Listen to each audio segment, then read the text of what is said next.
تاریخ لکھتی ہے کہ حضور حضرت امام حسین کی گردن کو بہت چوما کرتے تھے،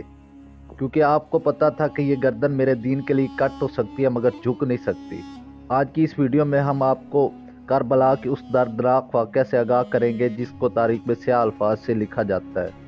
امیر معاویہ، جو کہ رسول اللہ کے صحابی تھے، ان کی وفات کے بعد خلافت کا مسئلہ اٹھا۔ یزید، جو کہ شرابی، زانی اور بد کردار انسان تھا، اس نے لوگوں میں ڈر اور لالچ پھیلا دیا اور اپنے آپ کو خلیفہ بنانے کی شیطانی سوچ پالنے لگا۔ جب امام حسین کو اس نے پیغام بھیجا کہ وہ اس کی خلافت قبول کرے تو انہوں نے سراسر انکار کر دیا اور اس کی مخالفت شروع کر دی۔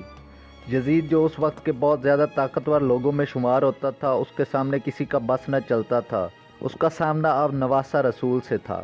جب یزید ہر حربے کو آزما کر تھک گیا تو اس نے نواسہ رسول کا پانی بند کر دیا تاکہ وہ پیاس سے نڈال ہو کر اس کی بیعت قبول کر لیں، لیکن امام حسین اس بدذات انسان کے ہر حربے کو ناکام کر رہے تھے۔ یزید وقتاً فوقتاً اپنی فوج کو بھیجتا جو آل رسول یا وہ لوگ جو امام حسین کے ساتھ کندھے سے کندھا ملا کر کھڑے تھے ان کو شہید کروا دیتا تاکہ امام حسین اس کی بیعت قبول کر لیں، لیکن امام حسین کبھی ایک ایسے شخص کو خلیفہ نہیں مان سکتے تھے جو کہ عیاش ہو۔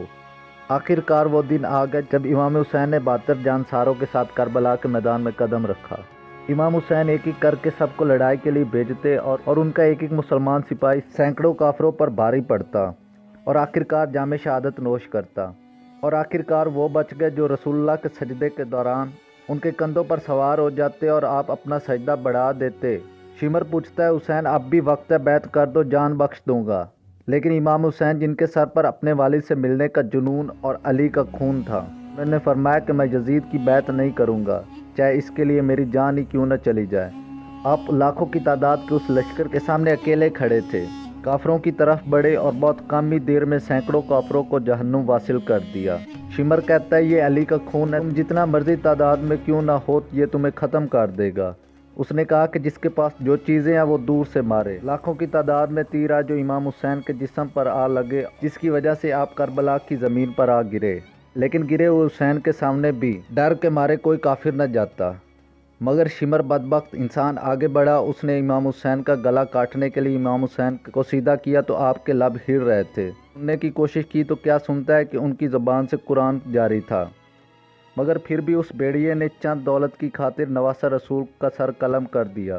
اور صرف اتنا ہی نہیں، اس نے امام حسین کے کٹے ہوئے سر پر بھی ظلم کیا، اور نعوذ باللہ تاریخ لکھتی ہے کہ اس نے امام حسین کے کٹے ہوئے سر پر تھپڑ مارے اور ان کے جسم مبارک کو کربلا کی گرم ریت پر گھوڑوں سے باندھ کر پھراتا، اور اس طرح امام حسین حق پر ڈٹ گئے، جان دے دی مگر یزید کی بیعت نہ کی۔